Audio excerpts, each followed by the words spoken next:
اب کسی کو بھی یہ اختیار نہیں ہے کہ وہ طلاق، خلا یا فسخ کے معاملات پر اپنی ذاتی رائے، یعنی اپنی علم کی بنیاد پر ذاتی رائے دے کر سارے معاملے کو ختم کرا دیں۔ معاملہ جہاں سے شروع ہوتا ہے وہیں سے ختم ہوتا ہے، اور اسی اصول کے تحت ہوگا جو اصول قرآن پاک میں شریعت مطہرہ نے اور صحابہ کرام رضوان اللہ تعالی علیہم اجمعین نے اختیار کیا، اور وہ ہم تک پہنچا۔ ٹیلی ویژن ایک ڈبے کا نام ہے جس میں ہم اپنی بات پہنچا سکتے ہیں اور رائے عامہ ہموار کر سکتے ہیں، یہ فیصلے کرنے کا مقام نہیں ہے، ورنہ پیناما کیس کا فیصلہ تو روزانہ کے ٹاک شوز میں ہو چکا تھا۔ تو یہ ہے ایک رائے عامہ ہموار کرنے کا مقام۔ عامر لیاقت حسین ایک چھوٹے سے اینکر کا نام ہے، اور یہ اس کا بھی کام نہیں ہے کہ وہ یہ سارے معاملات کا فیصلہ دے، اسی لیے میں نے وینا ملک کے ایشو پر فیصلہ محفوظ ایک ازراہ تفنن کہا تھا، تاکہ میں مفتیان کرام اور جو اسکولز آف فقہ ہیں ان سے رابطہ کر کے جو دائرہ کار شریعت مطہرہ کا ہے اس میں لا کر یہ فیصلہ ان کو بتا سکوں، ٹی وی پہ نہ بتاؤں۔ یہ ان دونوں کو بتانے کا ہے، ٹیلی ویژن پر اعلان کرنے کی چیزیں نہیں ہوتی ہیں۔ یہ ٹیلی ویژن ان کاموں کے لیے نہیں ہے کہ طلاقیں کرائیں اور نکاح کرائیں، اور طلاق کے بعد تو صلح ہوتی ہی نہیں ہے، اس میں صلح کی تو کوئی گنجائش نہیں ہے۔ خلا میں ہوتی ہے، اور وہ خلا میں بھی اس وقت تک ہوتی ہے جب تک خلا نہ واقع ہو۔ جب خلا ہو جاتی ہے تو خلا میں یہ گنجائش موجود ہے کہ خلا کے باوجود، کیونکہ یہ طلاق بائن شمار ہوتی ہے، لہٰذا خلا کے باوجود یہ حق ہے کہ دوبارہ نکاح ہو سکتا ہے اسی شخص سے حلالے کے بغیر۔ یہ بڑے باریکیاں ہیں اور ان باریکیوں کو سمجھنے کی ضرورت ہے، لیکن خلا عورت کا حق ہے۔ طلاق میں یعنی اگر عورت مطالبہ کرے طلاق کا اور مرد طلاق نہ دے تو طلاق نہیں ہوتی، واقع عورت کے مطالبے سے نہیں ہوتی۔ لیکن خلا میں اگر عورت خلا کے لیے جاتی ہے تو وجوہات دیکھی جاتی ہیں۔ وجوہات دیکھنے کے بعد پہلی کوشش یہ ہوتی ہے کہ کسی طرح جوڑے میں صلح کرا دی جائے۔ اب جوڑا نام ہے ایک مرد اور ایک عورت کا، دونوں کے اپنے اپنے خیالات ہوتے ہیں، تو شرافہ اور گھر کے بڑے پڑھتے ہیں۔ پہلے تو گھر کے بڑوں کو اس میں داخل ہونا چاہیے۔ گھر کے بڑے اگر کسی معاملے سے لا علم ہے، لا تعلق ہے اور نہیں چاہتے کہ وہ اس معاملے میں پڑھے تو پھر شرافہ اس میں داخل ہوتے ہیں۔ اب شرافہ کون کون ہیں؟ جیسے کہ جو جوڑا کسی کو بڑا بنا لے، مثال کے طور پر وینا ملک صاحبہ کا ہی یہ معاملہ ہے، اور وینا ملک صاحبہ نے اپنا بڑا بنایا جناب طارق جمیل صاحب کو، بڑا بنایا ملالہ یوسفزئی صاحبہ اور ان کی فیملی کو، جناب مفتی محمد نعیم صاحب کو، اور اس کے بعد مجھ جیسے گنہگار کو بھی انہوں نے ایک بڑا بنا لیا۔ اب جب یہ بڑے ہو جاتے ہیں تو پھر اس کے بعد وہ باہمی مشورے سے، یعنی ان کو بھی باہمی مشورہ کرنا پڑے گا، یہ نہیں کہ میں اپنی طرف سے کچھ سوچ لوں تو طارق جمیل صاحب اپنی طرف سے کچھ سوچ لیں، نہیں، باہمی مشورہ، حالات دیکھنے پڑیں گے، پوری صورتحال سامنے رکھنی پڑے گی کہ وینا یہ کہہ رہی ہیں اور اسد یہ کہہ رہے ہیں۔ پھر اسد کی جو اور یعنی ہم وینا اسد نام چھوڑ دیں، بھئی زید یہ کہہ رہے ہیں اور گلشن یہ کہہ رہی ہیں۔ اب زید نے جو غلط کام کیے ہیں، تنگ کیا ہے، پریشان کیا ہے، تو زید کو سمجھایا جائے، زید سمجھے، وہ بات جا کر گلشن کو بتائی جائے۔ گلشن نے اس کو سنا تو گلشن نے سننے کے بعد کہا کہ نہیں، مجھے لگتا ہے کہ ایسا نہیں ہوگا، تو پھر زید کو بتائی جائے یہ بات، اور پھر وہ گلشن کو بتائی جائے۔ پھر کوئی ضامن بنے، ضامن بننا بڑا ضروری ہے۔ اب ضامن کوئی نہیں بن رہا ہے اس معاملے میں، ضمانت کوئی نہیں لے رہا، سب صلح کرانے کے چکر میں ہے۔ بھئی صلح بڑی اچھی بات ہے، لیکن میں نے اور آپ نے تو زندگی نہیں گزارنی نا، زندگی تو وینا نے اور اسد نے گزارنی ہے۔ تو ہم تو صلح کرا کے مٹھائیاں تقسیم کر کے رحمت شیری کی اور بہت خوش ہونے لگے اور بغلیں بجانے لگے، ہم نے بڑا کام کر دیا، بڑا کام کر دیا ہے، ٹکر وکر چلوا دیں، بھائی بڑا کام ہو گیا، بڑا کام ہو گیا۔ پتہ چلا بڑا کام تو دوسرے دن ہی بعد چھوٹا کام ہو گیا، اور اس کے بعد طلاق تک کی خدا نخواستہ نوبت آ گئی۔ تو ایسی صورتحال کو سامنے رکھتے ہوئے عدالت موجود ہوتی ہے، جہاں قاضی القضات ہو، جو اب نہیں ہوتے ظاہر ہے کہ، لیکن عدالت ہے، جو ہمارے جج ہوں گے وہ اس کی ڈگری جاری کریں گے، اس میں بھی مصالحت کی کوشش کی جائے گی، اور اس کے بعد پھر یہ سارے معاملے، یہ خلا کی ایک صورت ہے۔ اب اس میں جو ایک بنیادی چیز ہوتی ہے وہ حق مہر واپس کرنا ہوتا ہے، جو عورت لے لیتی ہے اور اس کے بعد وہ حق مہر واپس کر دیا جاتا ہے، اور اگر وہ نہ لینا چاہے تو اچھی بات ہے کہ مرد اگر جو اس کو معاف کر دے تو بڑی اچھی بات ہے، لیکن اگر وہ واپس لینا چاہے تو اس کا حق ہے، وہ لے سکتا ہے۔ یہ بہت سمپل ہے، لیکن اس میں بہت ساری پیچیدگیاں بھی ہیں، یہ اتنا آسان بھی نہیں ہے، اس میں ذرا پیچیدگیاں بہت ساری، کیونکہ معاملے کی سنگینی کو محسوس کرنا بہت ضروری ہے۔ کوشش تو یہی ہونی چاہیے 99.9% کہ گھر بس جائے، لیکن اگر بستی ہوئی محفل کے اندر دوبارہ سے آگ لگنے کا خدشہ ہو تو پھر کوشش یہ کی جائے کہ محفل ہی بدل دی جائے، ورنہ دوبارہ اگر آگ لگ گئی تو پھر اس کے اثرات ایک زندگی پر نہیں ہو رہے، دو زندگیاں اور جڑی ہوئی ہیں ابرام کی اور عمل کی، اور ان کی زندگی پر بھی اس کے اثرات مرتب ہو سکتے ہیں۔ مجھے دکھ اس بات کا تھا کہ ایک بات طے ہوئی اور اس کے بعد پھر دوسرے کسی چینل پر اور دیگر لوگوں نے اس حوالے سے ایک غلط خبریں جاری کرنا شروع کر دیں، شائع بھی ہوئیں اور جاری کرنا شروع کر دیں، ٹکرز بھی چلنے لگے کہ بھئی صلح ہو گئی، صلح ہو۔ ایک لڑکی وہ آپ کے شو پر بیٹھی ہے، اس پر اخلاقی ذمہ داری عائد ہو جاتی ہے، براہ راست ہے وہ یا نہیں بھی ہے، ریکارڈ ہوا ہوا ہے، تو اس پر اخلاقی ذمہ داری ہے کہ اتنے بڑے عالم دین جب اس سے بات کریں گے تو کوئی بھی سمجھدار باشعور پڑھی لکھی لڑکی وہ سر ہی جھکائے گی جو بڑوں نے سکھایا ہے۔ انہوں نے بھی سر جھکا دیا، انہوں نے کہا میں نے معاف کر دیا۔ معاف کیے ہیں وہ جرائم اور وہ الزامات اور وہ تکالیف اور وہ دکھ جن سے وہ گزری ہیں۔ معاف کرنے کا مطلب یہ نہیں ہے کہ میں نے ساتھ رہنا بھی شروع کرنا ہے۔ یہ بہت امپورٹنٹ بات ہے جس کو نظر انداز کر دیا گیا اور معافی کو سمجھ لیا گیا کہ جی معاف کر دیا تو اس کا مطلب یہ کہ بھئی دونوں میں دوستی ہو گئی۔ نہیں، معاف کیا گیا تھا اور معاف انہوں نے کیا، اور یہ بڑا پن ہے جو انہوں نے معاف کیا اور جو بزرگوں کے کہنے میں آ کے انہوں نے معاف کیا۔ لیکن بزرگوں کو یہ اختیار نہیں ہے کہ وہ فیصلے تھوپ دیں۔ یہ فیصلہ وینا ملک نے کرنا ہے اور اسد خٹک نے کرنا ہے۔ اسد خٹک اگر ساتھ رہنا چاہتے ہیں اور وینا ملک ساتھ رہنا نہیں چاہتی، وینا ملک ساتھ رہنا چاہتی ہیں اور اسد خٹک ساتھ رہنا نہیں چاہتے، تو یہاں پر تضاد ہے۔ اس تضاد کو دور کرنے کا طریقہ مصالحت ہے۔ مصالحت میں ناکامی ہے تو پھر وینا ملک ہے تو خلا ہے، اسد خٹک ہے تو طلاق ہے۔ خلا ہے تو خلا کے بعد بھی گنجائش موجود ہے کہ کچھ عرصے کے بعد، کیونکہ خلا کی جو عدت ہے وہ ایک مدت ہے۔ اب میں یہاں تھوڑا سا ڈھکے چھپے لفظوں میں بات کر رہا ہوں، سمجھنے والے سمجھ لیں۔ خلا کی جو عدت ہے وہ ایک مدت ہے۔ وہ ایک مدت پوری ہونے کے بعد عورت چاہے تو وہ دوبارہ نکاح کر سکتی ہے اپنے پرانے شوہر کے ساتھ، اور چاہے تو دوبارہ عقد بھی کر سکتی ہے، اور پھر وہ اس کے گھر والے فیصلہ کریں گے۔ اس میں جو سب سے اہم ذمہ داری ہے وہ ولی کی ہے۔ ولی ہوتے ہیں والد محترم، یعنی ان کے ابو۔ ان کے ابو جو ہیں وہ فیصلہ ان کا بنیادی ہوگا، کیونکہ ولی لڑکی سپرد کرتا ہے۔ طارق جمیل صاحب نے سپرد نہیں کی، مفتی نعیم صاحب نے سپرد نہیں کی، عامر لیاقت صاحب نے سپرد نہیں کی، ولی نے سپرد کیے، اور ولی اس کا بنیادی ذمہ دار ہے۔ یہ ہیں باریکیاں، اور اسی بنیاد پر ہم نے ہر چیز کو پیچیدہ بنا دیا، لیکن بہت آسان ہے تمام چیزیں۔ اب ہم گفتگو کی طرف بڑھیں گے، اور گفتگو آج ہم دوبارہ وینا ملک ہمارے ساتھ موجود ہیں، اور یہ آج ان کا آخری شو ہے اس سے متعلق۔ اب یہ کسی سے کوئی بات نہیں کرنا چاہتی کہ برائے مہربانی ان کو تنگ نہ کیا جائے، ان کو پریشان نہ کیا جائے۔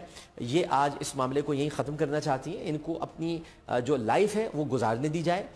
ہم دوسروں کی پرائیویسی میں دخل دینا بند کریں، اور ہمارا کام نہیں ہے، ان کو گزارنے دی جائے۔ اور یہ اب ایک کیس سامنے رکھ رہی ہیں، لوگ فیصلہ کر کے چپ چاپ ہوگی جو بات وہ کر دی جائے گی، دونوں ساتھ رہنا چاہیں ساتھ رہیں گے، چپ چاپ ہوگا۔ یہ ٹی وی پر بیٹھ کے اب کام نہیں ہوگا۔ ٹیلی ویژن پر یہ آج اس لیے آئی ہیں کچھ چیزوں کی وضاحت کرنے کے لیے کہ جس کی وجہ سے کنفیوژن کریٹ ہو گئی تھی۔ السلام علیکم۔ وعلیکم السلام ڈاکٹر صاحب، کیسی ہیں آپ؟ ٹھیک ہے، بالکل ٹھیک، شکریہ۔ اچھا، آپ یہاں سب طے کر کے گئی تھی، اس کے بعد جب آپ ایک شو پہ گئیں تو وہاں آپ سے یہ تو نہیں بتایا گیا تھا آپ کو کہ اس طرح سے کوئی صلح کرائی جائے گی، طارق جمیل صاحب، یہ کچھ آپ کو بتایا نہیں؟ سب سے پہلے تو میں یہ بتانا چاہوں گی آپ کے توسط سے کہ میں کبھی بھی اس معاملے کو میڈیا پر لانا نہیں چاہتی تھی، نہ ہی میں نے یہ خبر بریک کی تھی کہ ہماری کوئی طلاق ہو رہی ہے یا خلا ہونے والی ہے۔ یا میرے یہ معاملات پچھلے 3 سال سے چل رہے تھے، اور یہ سارے معاملات بڑے بزرگوں کے نوٹس میں تھے، میرے والدین میری فیملی کے نوٹس میں بھی تھے۔ میں ٹی وی پر نہیں لانا چاہتی تھی، لیکن بہرحال وہ ٹیلی ویژن پر آ گئے۔ جب میں آپ کے پروگرام میں آئی تو آپ سے کو جب ہم نے اپنا بڑا بنایا، اس کے بعد اسد نے اپنے آپ کو آپ کے سپرد کیا، میں نے بھی اپنے آپ کو آپ کے سپرد کیا۔ اس کے بعد آپ سے بات کرنے کے بعد میرا کسی ٹیلی ویژن چینل پہ جانے کا نہ کوئی ارادہ تھا، مجھے ہزاروں کالز آئی ہیں، لیکن وسیم بھائی ہمارے بہت پیارے بھائیوں کی طرح، انہوں نے مجھے کہا کہ وہ ایک شو کرنا چاہتے ہیں، جو کہ ان سے میری بات ہوئی کہ وہ ایک شو کرنا چاہتے ہیں جس میں وہ یہ بتانا چاہتے ہیں کہ بہت سارے لوگ ہمیں بہت پیار کی نظر سے دیکھتے ہیں، اور اس معاملے کے اوپر ہم بات کریں گے۔ انہوں نے مجھے جی، اور میں ان کی نیت پہ شک نہیں کرتی، وہ بھی یقیناً ہمیں دونوں کو واپس دیکھنا چاہتے ہیں، لیکن انہوں نے مجھے یہ نہیں کہا کہ وینا ہم آپ کی صلح کروائیں گے، اور انہوں نے یہ بھی مجھے نہیں کہا کہ مولانا طارق جمیل صاحب جو میرے بڑے ہیں، کہ وہ ٹیلی ویژن شو پہ ہوں گے، اور میں نے یہ گلہ ان کے ساتھ شو پہ بھی کیا۔ اور مولانا طارق جمیل صاحب کے بارے میں آپ کو بتاؤں کہ وہ میرے اتنے قابل احترام بزرگ ہیں کہ وہ زندگی میں کبھی بھی میرے سامنے آ کے کھڑے ہوں گے تو میں ہمیشہ ان کے آگے سر جھکاؤں گی۔ میرے اندر اتنی جرأت ہی نہیں ہے کہ میں ان کے ساتھ کوئی اختلاف رائے کر سکوں، وہ بھی دنیا کے سامنے۔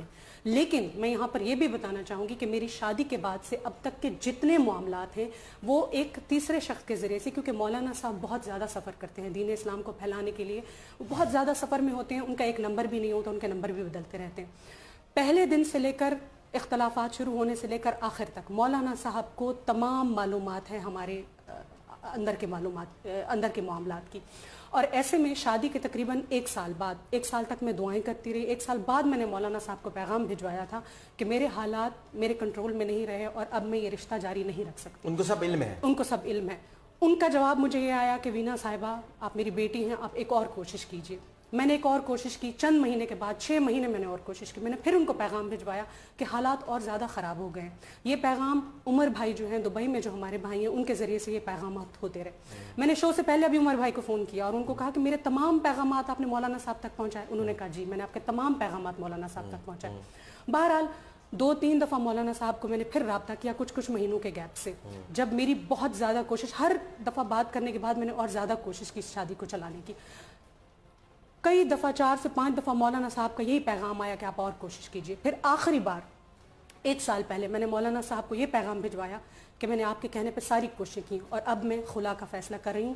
اس میں یہ کوششیں بھی شامل تھی کہ میں نے اسد سے طلاق کا مطالبہ کیا 5 سے 6 مرتبہ، اور 5 سے 6 مرتبہ ہمارے بڑے بزرگ جس میں میرے والد صاحب بھی شامل ہیں، بہت سارے دوست بھی شامل ہیں، وہ بھی پڑھے اس میں. آخری دفعہ میں نے مولانا صاحب سے کہا تو انہوں نے مجھے کہا، جو عمر بھائی ہیں، انہوں نے کہا مجھے کچھ دن کے بعد فون کیجیے، میں آپ کو جواب دوں گا. کچھ دن کے بعد ان سے میری پھر بات ہوئی. انہوں نے کہا کہ مولانا صاحب نے یہ پیغام دیا ہے کہ اگر آپ نے اپنی پوری کوشش کر لی ہے تو اب شریعت کی روح سے اگر وہ آپ کو طلاق نہیں دیتے ہیں تو آپ خلا کے لیے اپلائی کیجیے. لہٰذا کل جب پروگرام میں مولانا صاحب آئے تو مجھے دھچکا بھی لگا، دکھ بھی ہوا، مجھے سمجھ بھی نہیں آئی کہ میں نے ان کو، لیکن انہوں نے مجھے کل کے شو میں یہ کہا کہ آپ ان کو معاف کر دیجیے. اور ہم نے معاف کر دیا. اب کچھ دن پہلے میں نے پھر مولانا صاحب سے کہا کہ میں نے پیغام بھجوایا کہ میں نے یہ فیصلہ کر لیا ہے اور یہ فیصلہ میں نے بہت سوچ سمجھ کے کیا. اور آپ یقین کیجئے کہ اب اس صورتحال میں جہاں پر مجھ پہ اتنا زیادہ مورل پریشر ہے، شاید اگر میری جگہ کوئی اور لڑکی ہوتی تو وہ برداشت ہی نہ نہیں، سوال ہی پیدا نہیں ہوتا. لیکن میں پھر آپ کو یہ کہنا چاہوں گی کہ میرے لیے سبھی، ضیاء الدین بھائی، مفتی نعیم صاحب، مولانا طارق جمیل صاحب، سبھی میرے لیے بہت قابل احترام ہیں. لیکن ڈاکٹر صاحب زندگی میں نے اسد کے ساتھ میں نے گزارنی ہے. اسد جو بھی باتیں کہہ رہے ہیں، میں نے ان پہ پہلے بہت زیادہ یقین کیا لیکن وہ نہیں بدلے تھے. اسد جو باتیں کہہ رہے ہیں ہو سکتا ہے وہ بدل گئے، ہو سکتا ہے ان کا دل بدل گیا ہو، لیکن مجھے اب اس بات کا یقین نہیں رہا کہ میں ان کے ساتھ اگر دوبارہ زندگی گزاروں گی، مجھے ان سے نہ صرف ذہنی طور پر ڈر اور خوف ہے، سہم گئی ہوں نہ، اور میں آپ کو اپنے دل کی بات بتا رہی ہوں، مجھے آج بھی ان پر یقین نہیں ہے کہ جو انہوں نے معافی مانگی وہ دوبارہ چینج ہو گئے. ٹھیک، میں اس موضوع پر ابھی ہمیں اور ایلیبریٹ کرتے ہیں. 2 باتیں آپ سے کہہ کر وقفہ ایک لینا چاہتا ہوں. پہلی بات تو یہ کہ وینا ملک کا جو ٹویٹر اکاؤنٹ ہے اور فیس بک اکاؤنٹ، وینا ملک کے پاسورڈ اس کے پاس نہیں ہے. وینا ملک کے جو فون میں کنفیگر ہوا ہے ایک اکاؤنٹ ان کا ٹویٹر، اس سے وہ ٹویٹ تو کر دیتی ہیں لیکن اگر اسد چاہیں تو اسے ڈیلیٹ بھی کر سکتے ہیں. تو کوئی بھی ٹویٹ اگر وہ کریں تو ضروری نہیں ہے کہ وہ ان کا ٹویٹ ہو، کیونکہ وہ یہ بینر تبدیل کر دیتے ہیں. اس کے علاوہ فیس بک کی یہ چیزیں سب سے، مجھے تو یہ سب سے، اگر آپ کو محبت ہے، پیار ہے، تو آپ پاسورڈز کیسے لے رہے ہیں؟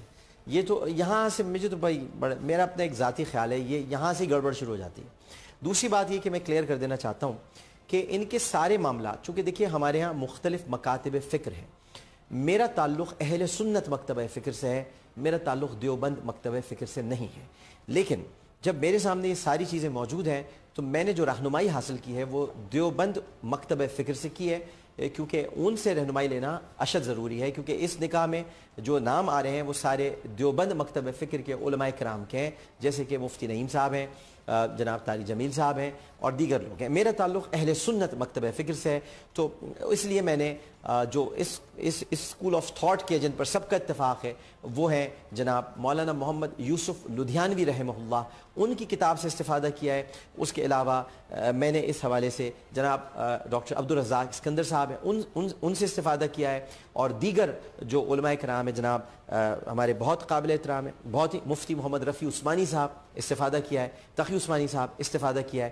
تو دیوبند مکتبہ فکر کے علماء کرام کی جو رائے ہے اس کے مطابق ہی میں بات کر رہا ہوں. اور جب یہ فیصلہ ہونے کو جائے گا تو بھی دیوبند مکتبہ فکر کے علماء کرام ہی بیٹھ کر یہ فیصلہ کریں گے. لہٰذا اس سے زیادہ شفافیت اور کیا ہو سکتی ہے کہ میں اپنی اور یہ جو خلا اور طلاق کی، میں تو صرف آپ کو سمجھا رہا ہوں، ورنہ اس میں کوئی فرق نہیں ہے، نہ دیوبندیوں میں فرق ہے نہ اہل سنت میں کوئی فرق ہے؟ نظریہ دونوں کا ایک ہے، بالکل واضح ہے، بالکل کلیئر ہے، کلیئرٹی اس میں موجود ہے۔ میں تو صرف یہ بتانا چاہ رہا ہوں، اس میں کوئی خدا نخواستہ کوئی اختلاف رائے نہیں ہے، یہ بتانا ضروری تھا کہ یہ چونکہ نام یہ لیے جا رہے ہیں تو چونکہ میں اس میں ایک اہل سنت مکتب فکر کا ہوں تو اس میں میری رائے جو میرے ظاہر ہے کہ علماء اہل سنت ہیں ان کی مختلف ہو سکتی ہے، لیکن جو ہمیں فیصلہ کرنا ہے وہ دیوبند مکتب فکر کو سامنے رکھ کر کرنا ہے، اور وہی کریں گے اور وہی ان کو کمیونیکیٹ کریں گے، یہ ٹیلی ویژن پر کمیونیکیٹ نہیں ہوگا۔ ایک وقفہ لیتے ہیں، وقفے کے بعد جب حاضر ہوں گے تو ابھی بہت ساری باتیں ہمیں ان سے پوچھنی ہے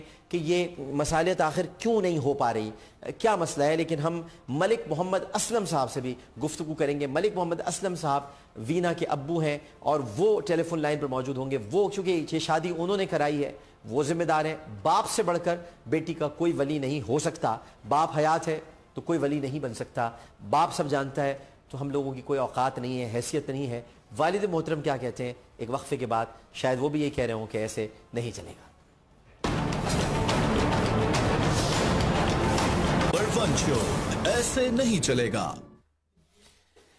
خوش آمدید ناظرین محترم، ابھی تو ہمیں یہ بھی اس گہرائی میں بھی جانا ہے کہ آخر یہ جو یونین کونسل ہے اس میں جب یہ پہلے کیس گیا تو وہ کتنے دن رہا، اس کے بعد پھر یہ کیس جب واپس آیا اور انہوں نے کیا جواب دیا، وہ کیا جواب تھا، ملک محمد اسلم صاحب کیا بیان کرتے ہیں، اور چونکہ اس میں جو اہم ترین نقطہ سامنے آیا ہے وہ یہ کہ وینا ملک صاحبہ نے اپنے تمام تر حالات مولانا طارق جمیل صاحب کو وقتاً فوقتاً بیان فرمائے، اور اس کے بعد طارق جمیل صاحب نے ٹیلی ویژن پر آ کر اپنے طور پر ایک بڑا بن کے صلح کرانے کی کوشش کی، لیکن اس طرح صلح ہوتی نہیں ہے جس طرح، چونکہ شریعت کا معاملہ ہے نا تو شریعت کے تحت ہمیں چلنا ہوگا۔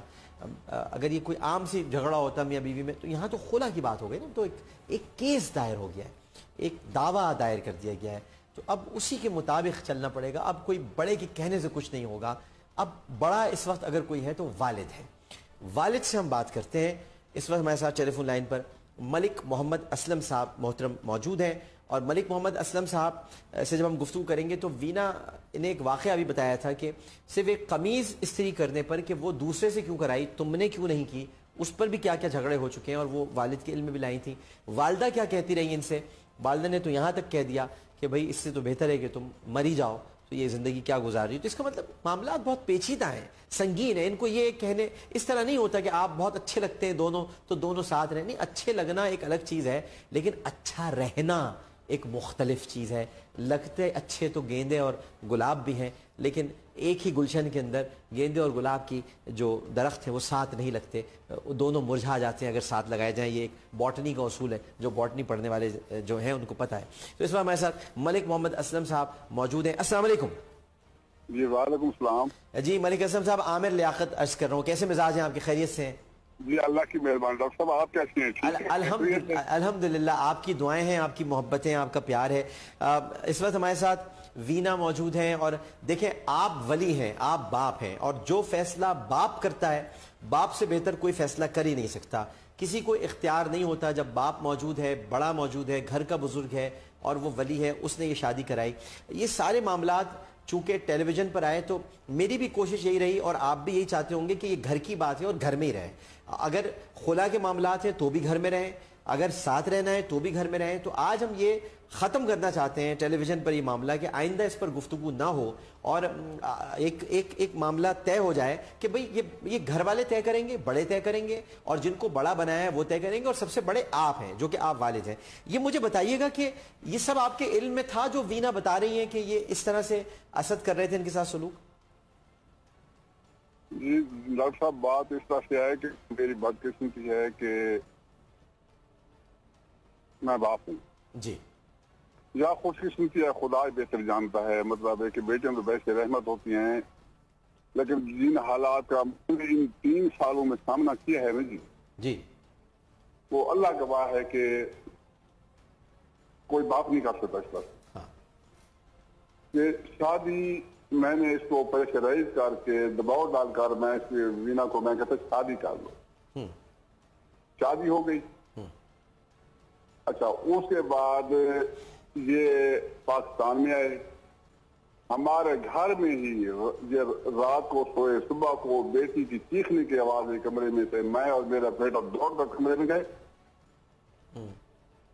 ہیلو جی میں سن رہا ہوں جی، چیخنے کی آواز ہے آپ گئے جی. تو ہم دوڑ کر کمرے میں گئے، چیخ رہی تھی کہ یہ مجھے اسد نے مارا ہے.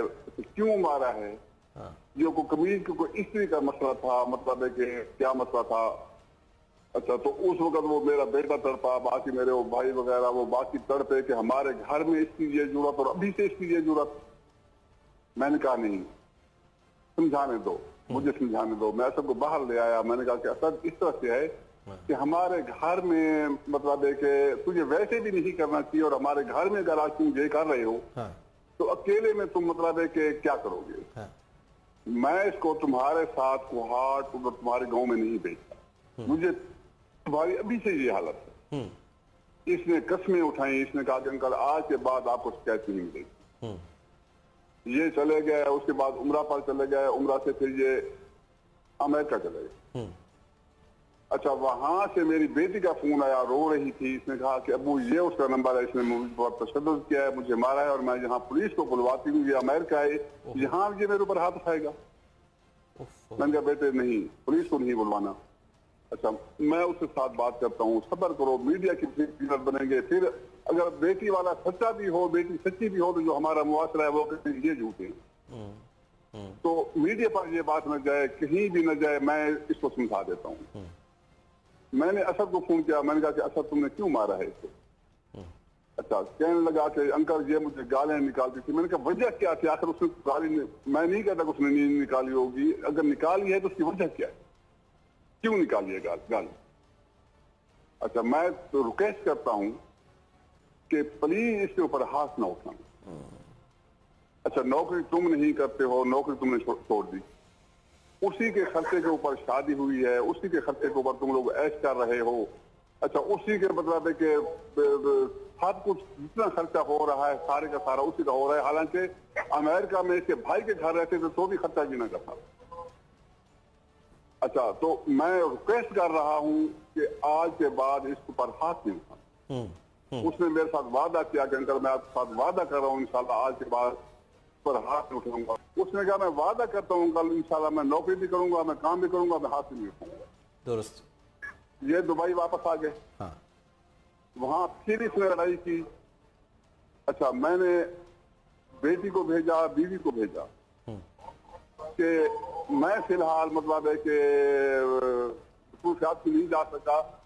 تو وہاں پر میری بیوی کو اس نے بیٹی نے کہا کہ امی میں کسی صورت اس کے ساتھ نہیں رہ سکتی، کسی صورت نہیں رہ سکتی. اچھا وہاں تلخی ہوئی تو یہ چلا گیا جناب. مجھے یہ بات جو ابھی میں کہہ رہا ہوں یہ مجھے میری مسز نے کہی ہے. اس کے مطلب ہے کہ وٹنس یا میری مسز ہے یا مولانا طارق جمیل صاحب. صحیح. یہ مولانا طارق جمیل صاحب کے پاس گیا، مولانا صاحب آئے، انہوں نے آ کر صلح کروائی. صحیح. اس کی تصدیق مولانا یا تردید مولانا صاحب کر سکتے یا میری بیوی کر سکتے، جو بات میں ابھی بتا رہا ہوں. اچھا اس کے بعد اس کا پھر رویہ نہیں بدلا. پھر میرا بیٹا پھر اس نے لڑائی کی، بیٹا کیا، میں نے بیٹے کو بھیجا.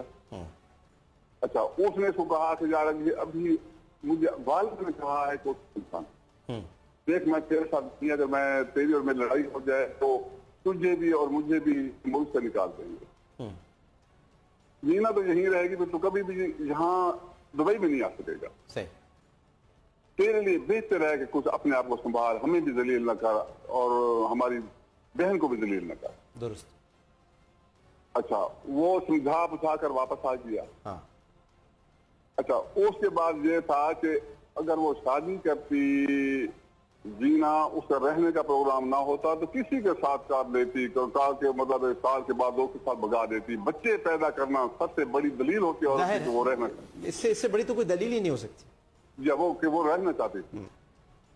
اچھا اس کے بعد بھی یہ پاکستان میں آ گئے. جب پاکستان میں آ گئے تو میں مختصر کر رہا ہوں، باتیں زیادہ ہیں اور میرے ذہن میں مطلب میرا ذہن تھوڑا ہے. یہ مجھے بتائیے گا ملک اسلم صاحب کہ اگر آپ سے ہم یہ پوچھیں، اگر یہ آپ سے ہم سوال کریں کہ آپ خود کیا چاہتے ہیں اب کہ آپ کی بیٹی سکون سے رہے، جو خلا وہ لینا چاہ رہی ہے وہ لے لے، یہ آپ کی بھی اب خواہش ہے؟ ابھی میں یہ کہہ رہا ہوں جی میں آپ کو بتاؤں کہ میں ایک معاشرے کے لیے میری خواہش تو کب کی تھی کہ وینا اس سے جان چھڑا لے، لیکن پھر بھی میں معاشرے کے لیے کہ جی ٹی وی میں خبریں بنیں گی، لوگ کیا کہیں گے، وہ کہیں گے جی یہ ہیں ہی ایسے، ان باتوں سے معاشرے سے ان لوگوں سے بچنے کے لیے ہم نے پوری کوشش کی ہے کہ یہ معاملہ کسی طریقے سے چل جائے۔ اچھا تو جب اس نے ناک میں دم کر دیا، یہ بچے کو لے کر یہ بھاگ گیا دبئی، جرمنی گیا، جرمنی میں اس نے کہا کہ وہ میری بیٹی نے ایک جرمنی میں رہتی ہے، اس نے کہا کہ اسد اپنا رویہ تبدیل کرو ورنہ معاملات خراب ہو جائیں گے۔ اس نے کہا کہ میں اس کو آسانی سے نہیں چھوڑوں گا، 5-6 کروڑ روپیہ لوں گا تب چھوڑوں گا۔ اس نے کہا یہ خلا لے لے گی، اس نے کہا کہ میں مولویوں کو لے کر ساتھ جو ہے میں روڈ پر جلوس نکالوں گا، مطلب ہے کہ یہ خلا لے گی تو میں مولویوں کے ساتھ جلوس نکالوں گا۔ ایسے کیسے جلوس نکلے گا؟ ایسے تھوڑی نکلے گا جلوس، کیسے نکلے گا؟ اس کے بعد کہ یہ وہاں سے میں لاہور گیا۔ اچھا لاہور اس نے میرے سامنے مطلب ہے کہ گاڑی میں بیٹھ کر اس نے مجھے دھمکیاں دی، اس نے کہا کہ میں اس کو انگل مار دوں تو آپ تو خوش ہوں گے، آپ تو عدالت میں کہیں گے کہ جی آپ نے ٹھیک کیا۔ میں نے کہا میں عدالت میں ہی مار دوں گا۔ کیوں مارے گا؟ اس نے قصور کیا، اس کو جرم کیا کہ اس نے تیرے ساتھ شادی کی ہے، تیرے پر پیسے لٹا رہی ہے، تیرے بچوں کو پال رہی ہے، تجھے پال رہی ہے، نوکروں کو تنخواہیں دے رہی ہے، تو اسی کی گاڑی پر گھوم رہا ہے، اسی کے گھر میں رہ رہا ہے، اچھا اسی کے پیسوں سے عیاشی کر رہا ہے، پھر بھی تو اس کو مار دے گا۔ اچھا تو اس نے پھر کہا کہ میں بچے لے کر بھاگ جاؤں گا۔ میں نے کہا کہ بچوں کو تو نہیں لے کر جا سکتا، اس لیے کہ یہ پاکستان ہے جہاں عدالتیں ہیں۔ مطلب بہت تلخ باتیں ہیں ڈاکٹر صاحب۔ مطلب اب آپ یہی چاہتے ہیں کہ اب یہ بچی کی جان چھوٹے، اور آپ کا بھی موقف ایک ولی کی حیثیت سے یہی ہے کہ یہ خلا وقوع پذیر ہو؟ جی میں آپ کو عرض کرتا ہوں کہ جی اپنا ڈاکٹر صاحب کے جہاں تک مولانا طارق جمیل صاحب کا تعلق ہے، وہ میرے لیے بہت ہی قابل احترام ہے کہ میری بیٹی کو انہوں نے اپنی بیٹی کہا ہوا ہے۔ اسد اس کے پاس گیا تو ایک مسلمان کا فرض ہے کہ وہ مسلمان کوئی بھی آتا ہے کہ جی ہماری صلح کروائیں تو وہ کوشش کرتا ہے آگے۔ اچھا مطلب یہ ایک دینی فریضہ ہے۔ اسد ان کے پاس گیا، وہ آئے، انہوں نے کوشش کی، انہوں نے کہا، لیکن اس کا یہ مقصد نہیں کہ وہ ایک پارٹی ہے اسد کی وجہ سے، وہ کوئی پارٹی ہیں، یہ جناب اپنا مفتی نعیم صاحب کوئی پارٹی ہیں، نہیں، وہ دینی فریضہ ادا کر رہے ہیں۔ مولانا طارق جمیل صاحب کی ہمارے سب گھر والوں کے دل میں اتنی عزت ہے جس کا کوئی حد اور اندازہ نہیں ہے۔ میں ہوں پیر پرست، میں گولڑا شریف میں مرید ہوں، میرے سارے بچے گولڑا شریف میں مرید ہیں، یہ وینا بھی گولڑا شریف میں مرید ہے۔ اچھا اس میں اگر مولانا طارق جمیل صاحب کی ہمارے دل میں اتنی عزت ہے کہ مولانا طارق جمیل صاحب اگر یہ فرما دیں ٹی وی پر آ کر کہ میں اسد کی طرف سے پارٹی ہوں تو میں ان کو انکار نہیں کروں گا، میں مولانا صاحب کو انکار نہیں کر سکتا ایسی جو میری بیٹی کا بات۔ ملک محمد اسلم صاحب مگر ادھر مسئلہ کچھ اور ہے، وہ ٹھیک ہے، میں ان کو میری تھوڑا سا سن لیں جی، میں مولانا صاحب کو ساتھ لے کر میں جاؤں گا گولڑا شریف، مطلب کہ پیروں کے پاس۔ دیکھیں گولڑا شریف کا معاملہ بالکل مختلف ہے اور مولانا صاحب کا معاملہ بالکل مختلف ہے، اس میں کوئی مماثلت نہیں ہے، گولڑا شریف بالکل الگ ہے۔ میں کچھ اور بات کہہ رہا ہوں، میں یہ کہہ رہا ہوں کہ جب شریعت آ جاتی ہے نا بیچ میں، اور یہ خلا اور طلاق کے معاملات نہ مولانا طارق جمیل کے کریٹ کردہ ہیں اور نہ گولڑا شریف والوں کے ہیں، یہ شریعت مطہرہ ہے، نبی کریم صلی اللہ علیہ وآلہ وسلم کے وضع کردہ اصول۔ تو جب یہ اصول آ جائیں تو پھر کوئی بڑا نہیں ہوتا، بڑی صرف شریعت ہوتی ہے، جو شریعت ہمیں کہے گی ہمیں وہی کرنا ہوگا۔ اب اس میں میرا چھوٹا سا حال کہ یہ ہمارا جو آئین ہے، یہ 1973 کا آئین، اس کے دیباچے میں دکھایا ہوا ہے کہ کوئی بھی قانون خلاف شرع نہیں بنایا جائے گا۔ یہ جتنے قوانین ہیں اسلام کے مطابق ہیں، ہماری عدالتیں جو فیصلے کر رہی ہیں اسلام کے مطابق کر رہی ہیں۔ جی ہاں بالکل، یقیناً کوئی غیر اسلامی فیصلہ وہ نہیں کرتا، سوال ہی پیدا نہیں ہوتا۔ اچھا ان کا میں نے اس کے لیے حوالہ دیا ہے مولانا صاحب کا، پیر صاحب کا، کہ اگر شریعت میں مولانا صاحب پارٹی بنے تب اس کی میں بات کر رہا ہوں، تو پھر اگر کوئی گنجائش نکلی شریعت میں، سب سے زیادہ جو ہے وہ وینا کا ایگری ہونا۔ دیکھیں گنجائش یہی ہے جو میں آپ کو بتا رہا ہوں، جو میں ایک ناقص طالب علم ہوں اور بہت ہی چھوٹا طالب علم ہوں، گنجائش صرف اتنی ہے اب کہ وینا ملک کا راضی ہونا بہت ضروری ہے، اور ان کا راضی ان کا ایک تو ان کا راضی ہونا بہت ضروری ہے، اور دوسرا یہ کہ خلا اگر ہو بھی جاتی ہے تو بھی وینا ملک کے پاس اتنا وقت ہوگا کہ وہ یہ سوچ سکیں کہ خلا درست تھی یا غلط، تو پھر بھی آپشن موجود ہوتا ہے کہ اسد کے ساتھ دوبارہ نکاح ہو جائے، یہ بھی موجود ہے خلا کے بعد، حلالے کی ضرورت پھر نہیں ہوتی ہے۔ تو یہ بڑی آسانیاں دین نے دی ہوئی ہیں، لیکن اس وقت ان کو ذہنی سکون کی ضرورت ہے آپ کی بیٹی کو، اور وہ بہت ضروری ہے کہ ذہنی سکون ان کو دیا جائے، ان کو سوچنے کا وقت دیا جائے۔ یہ تو نہیں ہوگا نا کہ کسی بھی پروگرام میں بلا کر اچانک کوئی بڑا بن کر آئے اور کہ میں کہہ رہا ہوں صلح کر لو تو صلح ہو جائے، اور خدا نہ خواستہ اس کے بعد وہ تشدد اور شدید تشدد پر بات آ جائے تو ایک باپ کے دل پہ تو اس سے بھی زیادہ تکلیف گزرے گی نا کہ پھر یہ کہاں آپ پہنچ گئے ہم۔ ڈاکٹر صاحب 3 سال تک ہم اس بندے کو سمجھاتے رہے ہیں، یہ کبھی نہیں بدل سکتا۔ میں سمجھ گیا میں سمجھ گیا مولوی محمد اسلم صاحب، آپ کا جو موقف ہے وہی وینا ملک کا موقف ہے، اور بس یہ ایک بات ذہن میں رکھیے گا کہ چاہے وہ میں ہوں، میں تو خیر بہت ہی چھوٹا آدمی ہوں، لیکن شریعت مطہرہ سے بڑا کوئی بھی نہیں ہے، نہ طارق جمیل صاحب، نہ گولڑا شریف، نہ مفتی نعیم صاحب۔ ہمیں اس وقت اب سب کچھ شریعت کے تحت کرنا ہے، اور چونکہ عدالت میں یہ کیس جا چکا ہے اور خلا کا کیس عدالت میں دائر ہو چکا ہے، تو اب وہ فیصلہ کریں گی۔ ہمارا کام ہے صلح کرانا۔ اگر صلح ہو جاتی ہے عدالت سے باہر، یعنی کورٹ کے باہر صلح ہو رہی ہے، تو وہ ایک الگ معاملہ ہے، لیکن اس کے لیے وینا کا راضی ہونا بہت ضروری ہے۔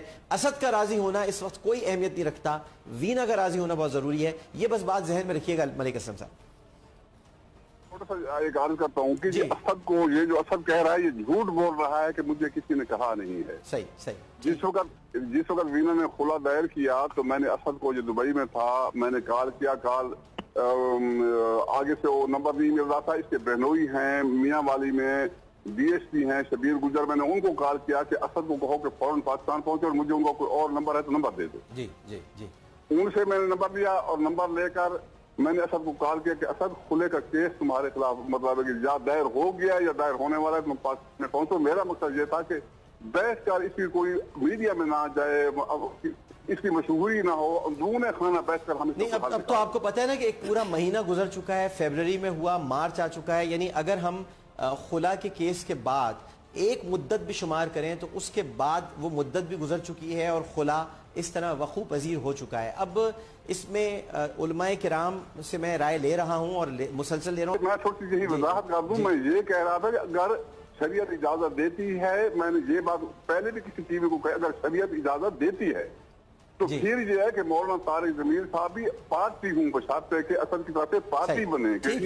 ہر قیمت پر یہ کرنا ہے، تو پھر میں ان کو بول رکھیں۔ لیکن اصل بات یاد رکھیے گا کہ آپ ہیں بڑے آپ ہیں، آپ باپ ہیں، آپ جب تک حیات ہیں کوئی بڑا نہیں ہے، آپ باپ ہیں، مین فیصلہ، بنیادی فیصلہ آپ کا ہوگا۔ بہت بہت شکریہ ملک محمد اسلم صاحب۔ ایک وقفہ لیتے ہیں، وقفے کے بعد ہم ذرا اس موضوع پر کچھ باتیں ہمیں تو وینا نے بتائی نہیں، میں تو بہت حیران کن ہے کہ والد تک کو پتہ تھا کہ اتنا تشدد، یعنی امریکہ میں گئی تو وہاں بھی ان پر، یہ تو اگر یہ ایکٹریس ہو کر مشرقیت کی اس مقام پر ہے کہ نہیں بتا رہی، تو میں تو ان کو سلام تہذیب نہیں پیش کر سکتا ہوں۔ ایک وقفہ لیتے ہیں، وقفے کے بعد حاضر ہوتے ہیں۔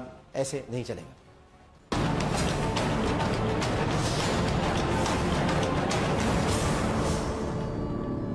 دیکھ رہے ہیں پاکستان کا نمبر 1 شو، ایسے نہیں چلے گا۔ خوش آمدید ناظرین محترم، آپ نے ملک محمد اسلم صاحب کی گفتگو سماعت فرمائی جو کہ وینا ملک کے والد ہیں۔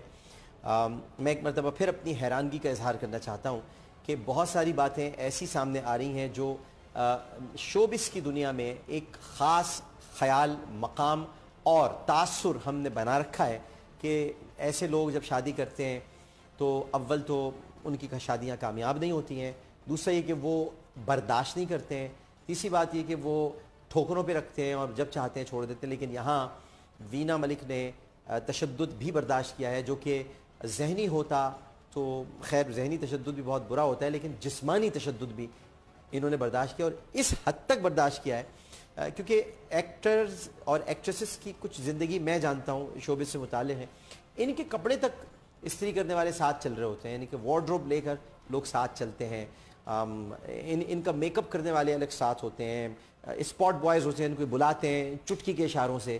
اس کے بعد اگر ایک عورت خود کپڑے استری کر رہی ہے اپنے شوہر کے، اور اگر وہ ایک دن نہیں کر پائی اور کسی کے ذریعے سے کروا دیا اور اس پر بھی اس کو مار پڑ رہی ہے، تو پھر تو اس کا مطلب اس نے اپنی زندگی بدلی ہے، آپ نے اپنی زندگی نہیں بدلی ہے۔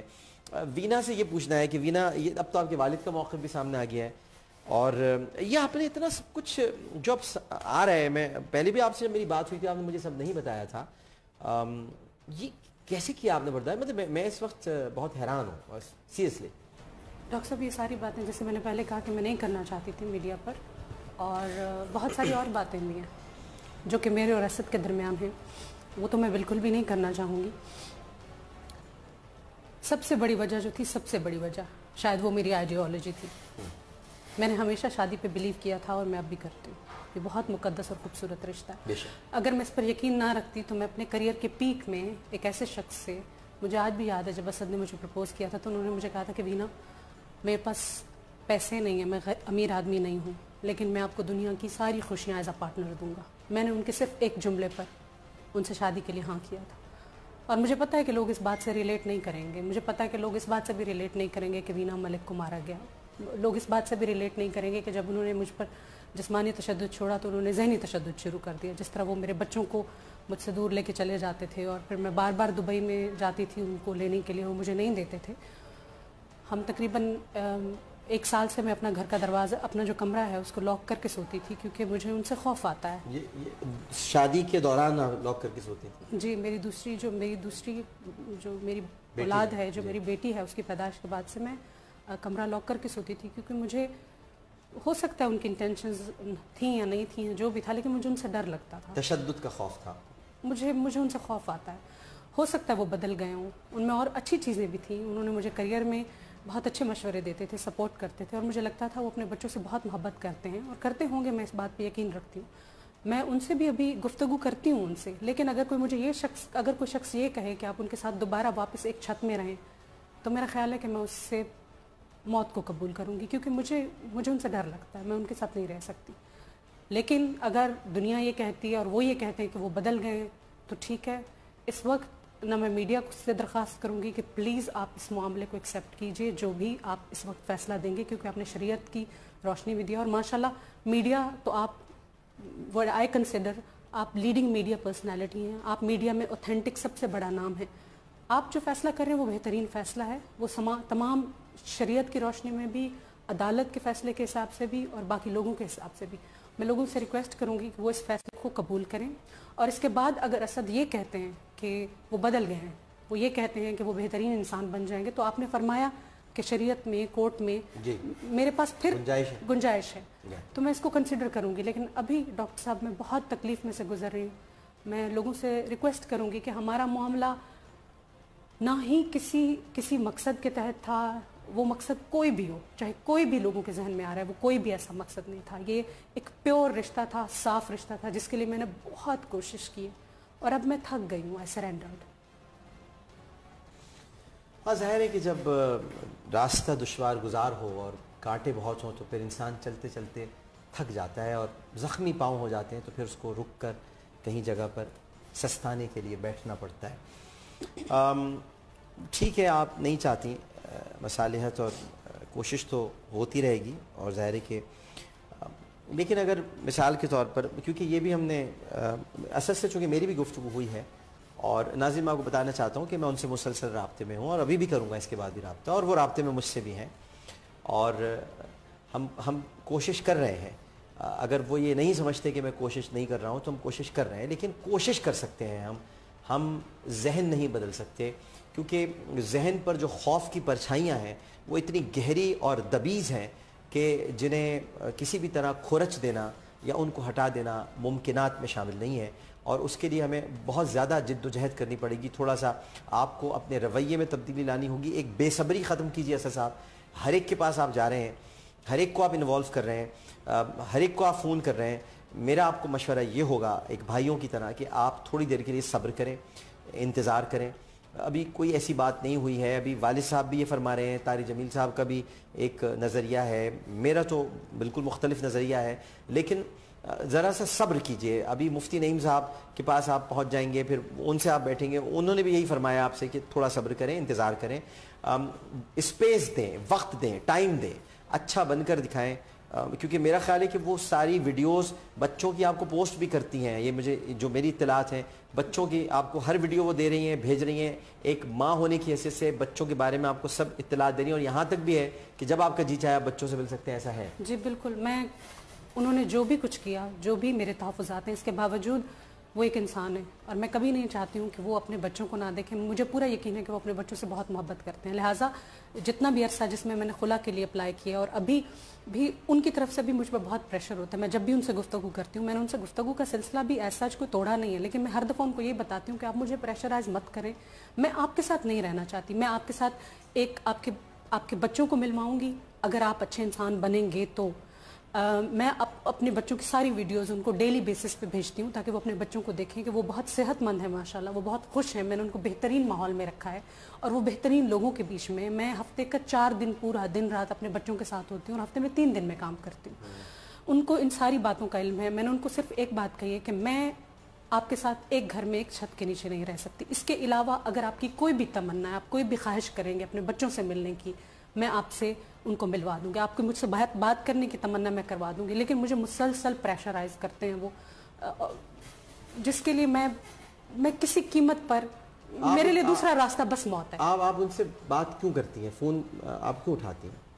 میں اس لیے ان سے بات کرتی ہوں کہ وہ بچوں کے سلسلے میں اگر مجھ سے کچھ پوچھنا چاہتے ہیں تو وہ پوچھیں. جب میں ان کا فون بند کر دیتی ہوں یا ان سے بات نہیں کرنا چاہتی ہوں تو وہ مسلسل مجھے پیغامات بھیجتے ہیں اور بہت دکھی پیغامات بھیجتے ہیں اور مسلسل مجھ سے گفتگو کرنے کے لیے, جس طرح آپ کیا کہتے ہیں کہ ایک انسان لگتا ہے کہ بہت تکلیف میں ہے, اور شاید یہ میری اپنی ذاتی فطرت ہے. میں نہیں چاہتی کہ وہ تکلیف میں, میں چاہتی ہوں کہ وہ اس بات کو سمجھیں. فرسٹریٹڈ ہو جاتے ہیں بات کرنے کے لیے. میں چاہتی ہوں کہ وہ اس معاملے کو سمجھیں, وہ میری صورتحال سمجھیں اور وہ ان تمام باتوں کو سمجھ کر مجھ سے, میری حالت کو سمجھ کر وہ مجھ سے اس بات کو جو معاملہ ہمارا ہے اس کو مانے.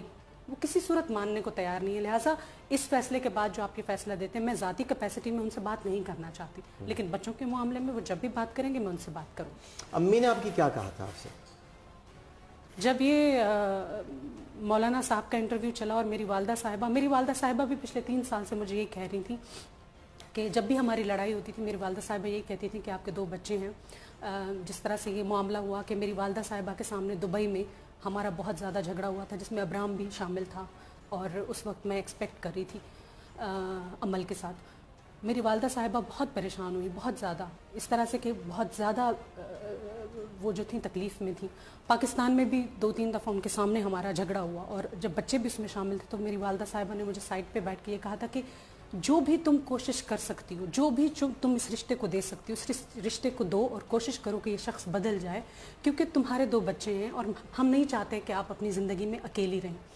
لیکن پچھلے دنوں جب یہ سارا معاملہ ہو گیا اور میں نے اپنی والدہ صاحبہ سے کہا کہ اب تو معاملہ جو ہے وہ سر سے گزر چکا ہے, میں یہ ساری کوشش بھی کر چکی ہوں, تو میری والدہ صاحبہ نے ابھی جب یہ ایپیسوڈ دیکھا مولانا صاحب کا جن میں اس نے مجھے کہا کہ آپ ان کو معاف کر دیجئے, جو کہ میں نے ان کو معاف کر دیا مولانا صاحب کے کہنے پر, لیکن میری والدہ صاحبہ نے مجھے فون کر کے یہ کہا کہ بیٹا اگر تم نے اس کے ساتھ صلح کرنی ہے اور تم نے روز جینا اور روز مرنا ہے تو اس سے بہتر ہے کہ تم ایک ہی دفعہ مر جاؤ.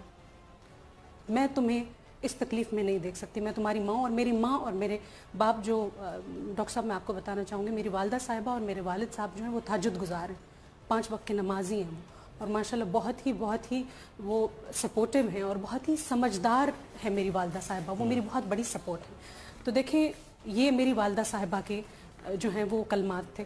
اس کے بعد میں نے اپنی والدہ صاحبہ سے کہا کہ آپ پریشان مت ہوئیے, میں اپنی اور اپنے بچوں کے لیے ایک بہترین فیصلہ کروں گی, اور خاص طور پہ میرے بچے جو ہیں وہ میری والدہ صاحبہ کے پاس رہتے ہیں. میری والدہ صاحبہ مجھے بتاتی ہیں کہ جب کچھ بچے کھیل رہے ہوتے ہیں یا میں اونچی آواز میں ابرام کو بلاؤں کہ ابرام, تو وہ ڈر جاتا ہے, وہاں پہ سہم کے کانپنا شروع ہو جاتا ہے, کیونکہ انہوں نے ابرام نے اتنا شور شرابہ اور ہماری اتنی لڑائیاں دیکھی ہیں کہ ان کو واپس اس نارمل حالات میں لانے کے لیے, اب بچے چیختے ہیں جب تو وہ رونا شروع کر دیتے ہیں, یا بچے کھیلتے ہیں جب کوئی بھی اونچی آواز میں بات کرتا ہے. لہٰذا کافی عرصے تک میرے والدین اور میرے بہن بھائی جو بھی گھر میں وہ بہت آہستہ آواز میں بات کرتے تھے. اب آہستہ آہستہ جو ابرام ہے وہ دوسرے بچوں کے ساتھ یوز ٹو ہو رہا ہے. اب میری والدہ صاحبہ نے مجھے بتایا کہ ابرام جو ہے اب ہم چیختے ہیں, بچے چلاتے ہیں, شور کرتے ہیں, لڑتے ہیں, جھگڑتے ہیں, یا ہم بھی اب گھر میں ذرا اگر ایک دوسرے سے بات کریں یا کسی کو بلائیں یا کسی کو آواز دیں تو اب ابرام اتنا ریئیکٹ نہیں کرتا.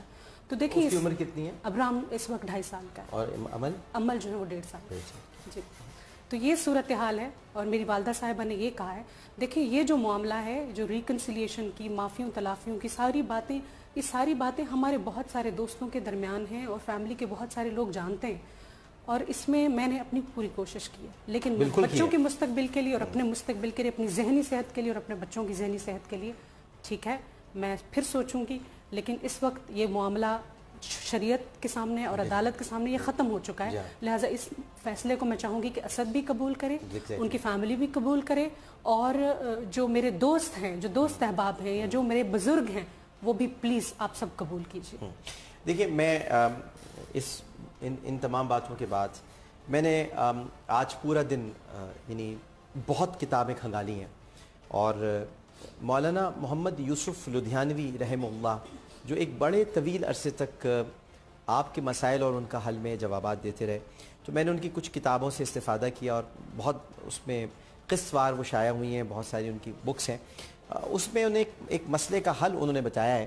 اس میں ایک سوال کسی نے ان سے کیا کہ میری ایک دوست جو بعض وجوہات کی بنا پر اپنے شوہر سے خلا لینا چاہتی ہے, اور بعض مؤثر ذرائع سے کہلوا بھی, یعنی یہ ایسا لگ رہا ہے جیسے وینا کا کیس ہے, بعض مؤثر ذرائع سے کہلوا بھی چکی ہے, اس کا شوہر مسلسل ہٹ دھرمی کا مظاہرہ کیا جا رہا ہے, اور اسے آزاد کرنے کے بجائے مسلسل 7 مہینے سے ذہنی کرب میں مبتلا کیے ہوئے ہے, وہ اسے مارتا ہے, پیٹتا ہے, اور کیا اللہ تعالیٰ نے اسی لیے مرد کو بااختیار بنایا ہے کہ وہ اپنے اختیارات کا ناجائز استعمال کرتے ہوئے کسی عورت کی زندگی برباد کیے رکھے؟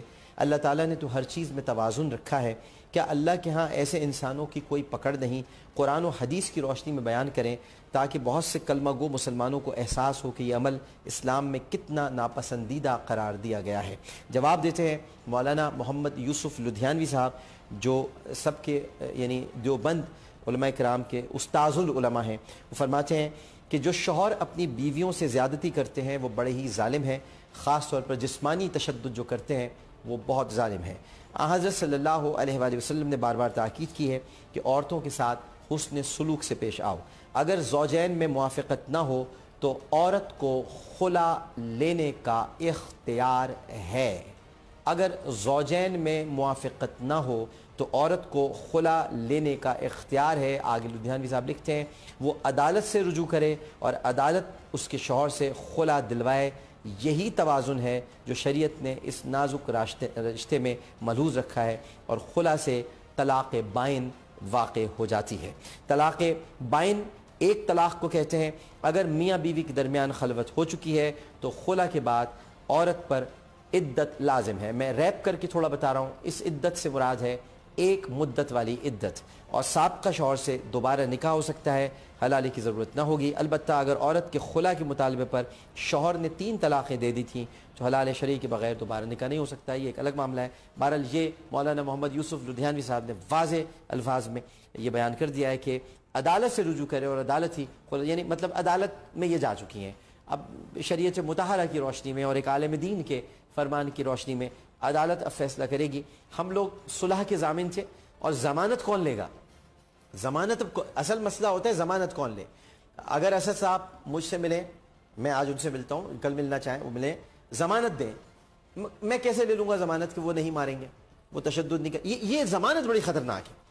یہ ضمانت اگر آپ کو یاد ہو تو ایک بہت بڑے صحابی نے لی تھی کسی کے جانے کی کہ وہ اپنے ماں باپ سے مل کے آ جائے. اس کے قتل کا حکم دے دیا تھا سیدنا فاروق اعظم کے زمانے میں, اور وہ اس وقت تک نہیں آیا تھا. تو سب رو رہے تھے کہ اب یہ صحابی قتل کر دیے جائیں گے قصاص میں, کیونکہ انہوں نے ضمانت دے لی ہے. لیکن وہ بہت مطمئن تھے. لیکن سیدنا فاروق اعظم رضی اللہ تعالیٰ عنہ کی آنکھوں میں بھی آنسو تھے کہ یہ کیا ہونے والا ہے. بہرحال وہ شخص آ گیا, اور وہ آیا, اور اس وقت اس کا ایسا سلوک تھا کہ جو دیت کے معاملات تھے وہ بھر کے سامنے آئے, اور پھر جس کا قتل ہوا تھا ان لوگوں نے اسے معاف کر دیا کہ نہیں, اتنا وعدہ, یعنی وعدے کی پاسداری اس طرح سے ہے تو ہم معاف کرتے ہیں. لیکن ضمانت کون لے گا؟ کون اب ضمانت لے سکتا ہے؟ یہ ایک بنیادی وجہ ہے. اسی لیے کوئی تیار نہیں ہو رہا. طارق جمیل صاحب ضمانت لے سکتے ہیں, وہ ان کو یقین دلائیں. مفتی نعیم صاحب ضمانت لے سکتے ہیں, وہ ان کو یقین دلائیں. میں ضمانت نہیں لے سکتا, اور میں وہی بات کروں گا جو مولانا یوسف لدھیانوی صاحب نے اپنی کتاب میں لکھی ہے. کیونکہ مولانا یوسف لدھیانوی صاحب بہرحال طارق جمیل صاحب سے بہت بڑے عالم ہیں, بہرحال مفتی نعیم صاحب سے بہت بڑے عالم ہیں, اب ہمارے درمیان موجود نہیں ہے. مفتی نظام الدین شامزی صاحب بہت بڑے عالم ہیں. انہوں نے اگر کچھ فیصلے کر دیے ہیں اور وہ قرآن و سنت کی روشنی میں کیے ہیں تو ہمیں ان کو ماننا ہوگا, اور ہمیں انہی پر چلنا پڑے گا. اب اس کے بعد دارالافتاء ان کو لے کر بیٹھے اور وہ فیصلہ کریں. یہ ٹیلی ویژن پر ہنستے ہنستے فیصلے نہیں ہوتے, بھئی آپ دونوں بہت اچھے لگ رہے ہیں, چلو بھئی ساتھ رہ لو, ایسے نہیں ہوتا. یہ طلاقیں بھی آپ کو پتہ نا, کسی نے کہا جی طلاق غصے میں دے دی, تو بھئی طلاق کے لیے کہ شام کو چائے کی پیالی پہ بلائیں, کیک ویک رکھیں اور بولے مجھے بڑا دل چاہ رہا ہے آپ کو طلاق دینے کا, تو طلاق ایسے تو نہیں, طلاق تو ہوتی غصے میں. کبھی آج تک آپ نے دیکھا طلاق کسی نے نرم لہجے میں بہت پیار سے بہت ہی ملائمت کے ساتھ میرا جی چاہتا ہے کہ میں آپ کو طلاق دے دوں, ایسا نہیں ہوتا نا. تو یہ بھی ایک عجیب سا سوال ہے کہ طلاق غصے میں کیوں دی. اور اسی طرح صلح بھی اسی طرح نہیں ہوتی, بلکہ اس کے لیے دونوں طرف کے جو فریقین ہیں ان کو سننا پڑتا ہے. اسد صاحب, میں آپ سے پھر رابطہ کروں گا اور اس پروگرام کے بعد بھی رابطہ ہوگا, آپ مجھے کال کریں, بات ہوگی. ہم کوشش کر رہے ہیں کہ صلح ہو, لیکن اب ٹی وی پر بات نہیں ہوگی. یہ آخری پروگرام تھا, پلیز کوئی ٹی وی کوئی چینل انوالو نہ کریں اور کسی کو اس میں, اور ان کو میں نے ان سے ریکویسٹ ہی کی ہے, پتہ نہیں میری بات مانتی ہیں کہ نہیں مانتی, ان کو میں نے یہی کہا ہے کہ اب آپ بھی ٹیلی ویژن پہ نہ جائیں, اب آپ اپنے اور دیگر پروجیکٹس پر توجہ دیں, پلیز آپ ٹی وی پہ نہ جائیں. بات اگر جو بھی ہونی ہے وہ ٹی وی کے باہر ہو, وہ آپس میں بیٹھ کر ہو, دوستوں میں ہو, رشتہ داروں میں ہو, لیکن یہ ایک فیصلہ خود کر چکی ہیں, شریعت بتا چکی ہے, کچھ چیزیں طے ہو چکی ہیں. اب اس میں ہمیں یہ بیٹھ کر طے کرنا ہے کہ اس کو کس طرح سے ایگزیکیوٹ کیا جائے گا. آپ سے میں یہ ریکویسٹ کروں گا, اب آپ کسی کو انٹرویو وغیرہ دیں پلیز.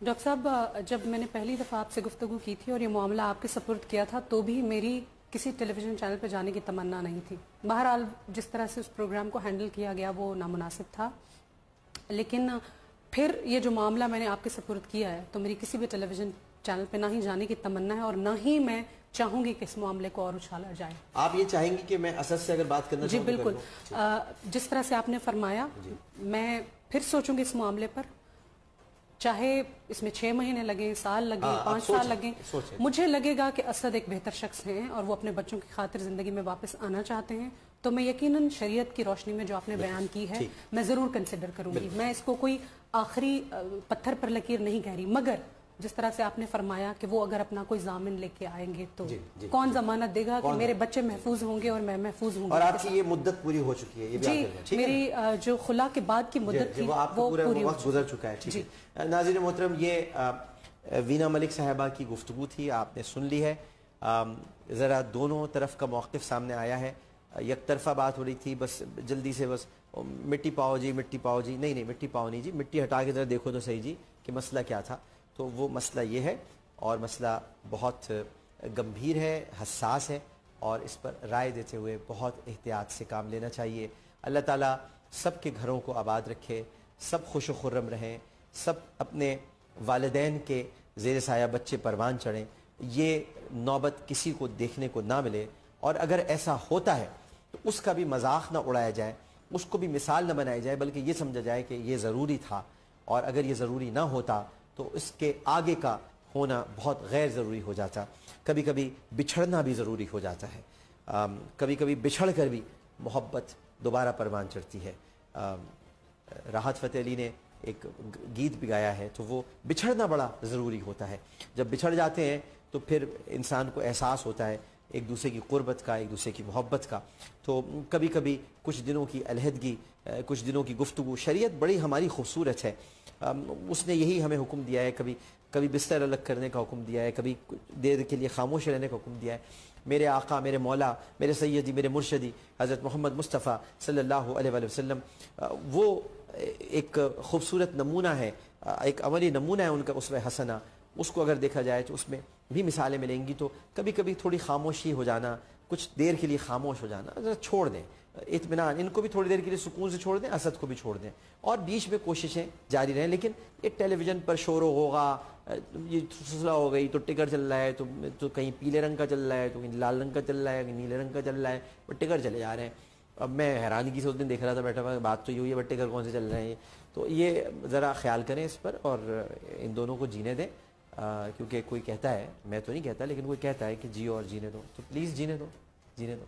عامر حسین کو اجازت دیجیے, کل انشاءاللہ اسی وقت اسی چینل پر اسی پروگرام کے تحت دوبارہ ملاقات ہوگی. اس اپنے بن کے ساتھ کہ اپنا بہت خیال رکھیے گا. جی اور جینے دو بھائی.